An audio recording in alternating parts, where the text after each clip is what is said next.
Relation. అవునండి. ఇప్పుడు మీ flat లో ఆమె ఉందనేది వాస్తవం. అవునండి, నిజం అండి. మీరు ఎందుకు ఫ్లాట్ వదిలేశారండి? నేను ఫ్లాట్ వదలలేదండి. ఆమెకి డ్రగ్స్ అలవాటు, ఆమె చుట్టూ ఉండే మనుషులు వీళ్ళందరూ కూడా చాలా చెత్త. అలా అని చెప్పి నేను హైదరాబాద్ వచ్చిన కొత్తలో ఖచ్చితంగా నాకు హెల్ప్ చేసిందండి, గ్రాడ్యుయేట్ ఉంది. రెండోది ఏంటంటే నిజంగా ఇందాక చెప్పినట్టే నా రెప్యుటేషన్ ఎక్కడ పాడవద్దు అని భయంతో మూసుకొని నేనే బయటికి వెళ్ళిపోయానండి.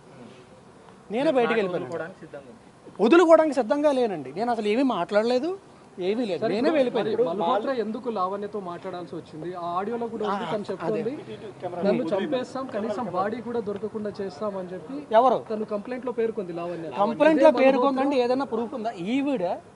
ఈవిడే నేను మళ్ళీ చెప్తున్నానండి. So I can't talk on behalf of which is not right.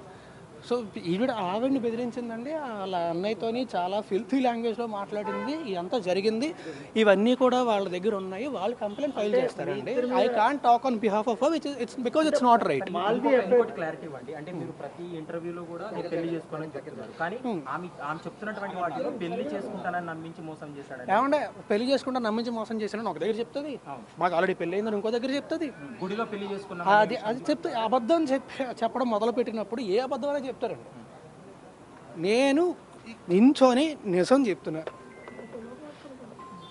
నేను ఇందాక కూడా నేను మీ భయపడి మిమ్మల్ని ఎవరి వెళ్ళిపోతాను కదా, నిజంగా ఎంతో ఒక నిమిషం మాట్లాడాలి కాబట్టి కారు ఎక్కానంటే మా డ్రైవర్ తెలియక తీసాడు. అందుకే డ్రైవర్ని కూడా దిగమన్నా అప్పుడైనా సరే 1 మినిట్ ఆగుతారు మాట్లాడి వచ్చేద్దాం అని చెప్పి.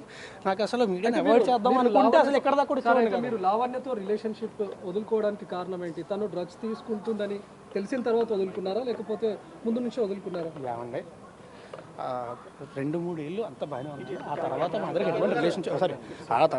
ఎటువంటి రిలేషన్షిప్ అంటే శారీరకంగా కానీ ఎలాంటిది లేదండి. అండ్ ఆవిడ వేరే అతనితో రిలేషన్షిప్లో ఉండి నేను ఆవిడ దగ్గర ఉండాలి. ఏంటంటే మీకు మీ పేరెంట్స్కి చాలా చాకరీ చేశాను నేను, నన్ను పట్టించుకోలేదు వాళ్ళు అంటున్నాను. మళ్ళీ చెప్తున్నాను, కాదు, అబద్ధం.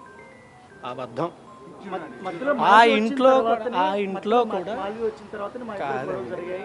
మాకు ఈ సినిమా మొదలైంది ఎప్పుడంటే సంవత్సరం క్రితం అండి.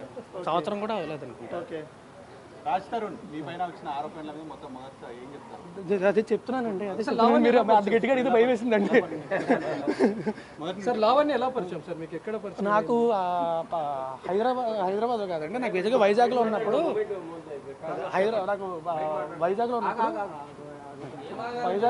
నాకు ఫేస్బుక్లో పరిచయం అండి. హైదరాబాద్ వచ్చింది. సరే వెళ్ళిపో. సో నాకు వైజాగ్లో పరిచయం అండి. హైదరాబాద్ వచ్చిన తర్వాత ఇనీషియల్గా నేను ఒక దీనికోసం సినిమా గురించి వచ్చినప్పుడు హైదరాబాద్ వచ్చినప్పుడు ఇనీషియల్గా అప్పటి నుంచి పరిచయం అండి నాకు.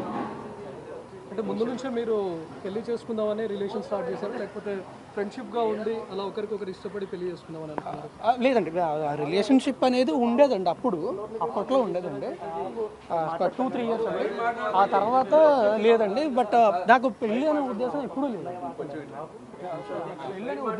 లేదండి. అవును, మీరు అడిగే విధానం బట్టి ఎక్కడికి కూడా భయం వస్తుంది. ఎందుకంటే మీరు అన్నట్టుగా తనను పెళ్లి చేసుకోవాలి అనుకుంటున్న రిలేషన్, లేకపోతే తనతో రిలేషన్లో ఉన్నామండి. కాదండి, అంటే మనసులో ఎక్కడో ఉండేదండి, ఖచ్చితంగా ఉండేదండి. అంటే మేబీ అయితే బాగుంటుంది, మంచిది, డెఫినెట్గా బాగుంటుంది, అయితే బాగుంటుందని ఖచ్చితంగా ఉండేదండి, అందులో డౌట్ లేదండి, అది ఖచ్చితంగా ఉండేది. బట్ నేను ఎప్పుడు మాట ఇవ్వడం కానీ ఇప్పుడు పెళ్లి చేసుకొని ఎప్పుడు జరగలేదండి. అసలు నేను ఎప్పుడు మాట ఇవ్వడం కానీ ఎప్పుడు జరగలేదండి. నేను ఇప్పుడు చాలా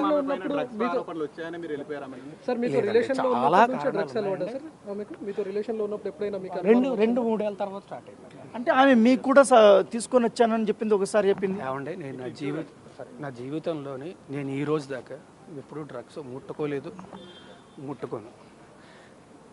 ఇది పచ్చి నిజం. కావాలంటే నా హెయిర్ ఇస్తా, నా బ్లడ్ ఇస్తా, అన్నీ ఇస్తా. ఇది కూడా మీరు అనుకోవచ్చు మేబీ 4 రోజుల తర్వాత ఇది అదే. నేను జీవితంలో ఎప్పుడు ముట్టుకోను కూడా. ఇప్పుడు లావణ్యను బలవంతంగా డ్రగ్స్ కేసులో ఇరికించారు తప్ప నాకు డ్రగ్స్ 45 రోజులు జైల్లో. ఒకటి చెప్తాను, ఇప్పుడు నేను ఆవిడ డ్రగ్స్ కేసులో ఇరికించేంత సీన్ నాకుంటే నాకు ఈ పరిస్థితి రాదు కదా. ఈరోజు ఈ పరిస్థితి రాదు కదా. దీని నుంచి కూడా అవాయిడెడ్ ఇట్. అంటే ఇప్పుడు మీరు రిలేషన్షిప్లో ఏమండి, నేను కలిసి సినిమా చేసాం. అతి త్వరలో సినిమా రిలీజ్. మరి ఆమె ఎందుకు లావణ్యతో ఫోన్లో మాట్లాడింది? ఈవిడ ఆమెతోనే కాదండి, నాతో పనిచేసిన డైరెక్టర్స్, నా ఫ్రెండ్స్ అందరికీ ఆమె ఫోన్లు చేసిందండి, అందరికీ ఫోన్లు చేసి బెదిరించింది. అండ్ మళ్ళీ ఇందాక చెప్పినట్టే I can't talk on behalf of her. వాళ్ళు కంప్లైంట్ ఫైల్ చేస్తారండి, నా సైడ్ నుంచి నేను ఫైల్ చేస్తాను. కంప్లైంట్ ఫైల్ చేసిన తర్వాత డీటెయిల్డ్గా మళ్ళీ నేనే ప్రెస్ మీట్ పెట్టి ఏం కంప్లైంట్ ఫైల్ చేశానని చెప్తాను.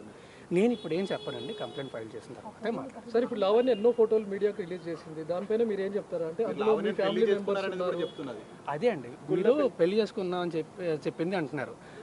ఇందాక మీరు ఏం అడిగారు, పెళ్లి చేసుకుంటానని మాట ఇచ్చాడు అని చెప్పింది అని చెప్తున్నారు ఓకే అని చెప్తున్నారు. సో తను రకరకాలు చెప్తున్నప్పుడు నేనేం చేయగలను? అంటే ఇప్పుడు నిజం సంబంధం లేనప్పుడు మీ ఫ్లాట్ లో తన ఇన్ని సంవత్సరాల పాటు ఏమండి రెప్యుటేషన్ ఎక్కడ పాడవుతుంది, ఎందుకు రచ్చలు, ఎందుకు మనకి ప్రశాంతంగా ఉందాం అని మాత్రం భయపడి లేదండి. మీరు గుళ్ళో పెళ్లి చేసుకున్నారని చెప్తుంది. ఏమండి అదే అంటున్నా, మీతోని మేము పెళ్లి చేసుకున్నామని చెప్పింది, ఈయనతోని పెళ్లి చేసుకుంటానని చెప్పి మోసం చేశాను అని చెప్తుంది. ఏది నిజం ఉండే? అంటే మీరు కలిసి గణపతి పూజ కూడా చేసేవాళ్ళు. ఏమండి కలిసి ఒక ఇంట్లో ఉన్నప్పుడు నేను జీవితాలు ప్రతి సంవత్సరం కూడా నాకు అంటే గుళ్ళకి వెళ్ళి పూజలు చేసి అయిన అలవాటు, ప్రతి సంవత్సరం కూడా వినాయక చవితి రోజు ఖచ్చితంగా పూజ చేయడం అనేది నాకు అలవాటు. అంటే ఒక్క రోజు మాత్రం ఖచ్చితంగా చేస్తాను. మీరు గణపతి పూజ చేస్తారంటే పెళ్లి చేసుకుంటే చేస్తారు కదా? కాదండి, మీకు గణపతి పూజ పెళ్లి చేస్తారు. గణపతి పూజ చేయడానికి పెళ్లికి సంబంధం ఏంటంటే ఏమంటే ఇద్దరం కలిసి ఒకే ఇంట్లో ఉండేవాళ్ళం అండి. ఒకే ఇంట్లో ఉన్నప్పుడు నువ్వు బయటకు వెళ్ళి కూర్చొని ఒకరిని పూజ చేస్తాను అనలేం కదా. ఎందుకు సార్, ఎందుకు ఇద్దరు ఒకే ఇంట్లో ఉండాల్సి వచ్చింది? ఏమంటే వివరణ live in relationship back then చెప్పా కదా అప్పట్లోని.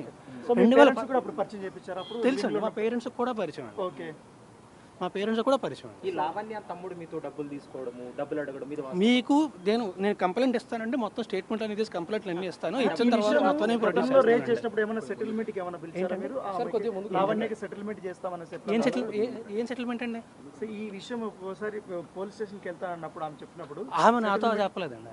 నేను సెటిల్మెంట్ కి నేను ఎప్పుడు మాట్లాడలేదండి, ఆమె కూడా నాతో మాట్లాడలేదండి. ఈమె ఆవిడికి ఫోన్ చేసిందండి, ఆమె అది మళ్ళీ సారీ అది కూడా మళ్ళీ చెప్తున్నా, అది ఆమె కంప్లైంట్ ఫైల్ చేస్తుంది. It's not right for me to talk on behalf of. 11 ఏళ్ల రిలేషన్ లో ఏనాడు రాస్తారుని ఇబ్బంది పెట్టని లావణ్య ఈ రోజే ఎందుకు కంప్లైంట్ చేయడానికి వచ్చింది? ఈ రోజు ఏనాడు ఇబ్బంది పెట్టలేదు. సరే ఏనాడు ఫిర్యాదు చేయని లావణ్య 11 ఏళ్ల తర్వాత ఈ రోజు ఎందుకు పోలీసులను ఆశ్రయించాల్సి వచ్చింది? రాస్తారుని గురించి ఎన్నో విషయాలు ఎందుకు బయట పెట్టాల్సి వచ్చింది? ఎందుకంటే అండి నాకు తెలిసేయండి, నేను వీని కన్సల్టింగ్ లీగలీ బికాజ్ నా చుట్టుపక్కల ఉన్న వాళ్ళందరినీ ఆమె ఫోన్ చేసి ఇబ్బంది పెడతానని చెప్పి నేను లీగల్గా కన్సల్ట్ చేస్తున్నానండి. కన్సల్ట్ చేస్తున్న విషయం తనకు తెలిసి ఉంటుంది, నాకంటే ముందే తను స్టెప్ తీసుకుందాం అని చెప్పి తనకి ఏమండి స్టార్ట్ అయితేనే ఇవన్నీ జరిగాయని తన వర్షన్. ఆమె ఏమన్నా చెప్తుంది. సార్ చివరిగా మీరు ఎప్పుడు కలిసారు సార్ లావణ్య? ఏళ్ళు కాదండి, మంత్స్ అయిందండి. హిట్ టీవీ యాప్ ని డౌన్లోడ్ చేసుకోండి. ఇందులో short news, live news, entertainment movies అన్ని అవైలబుల్ గా ఉన్నాయి. Please download hit TV app. Hit TV app ని ఫ్రీగా డౌన్లోడ్ చేసుకోండి.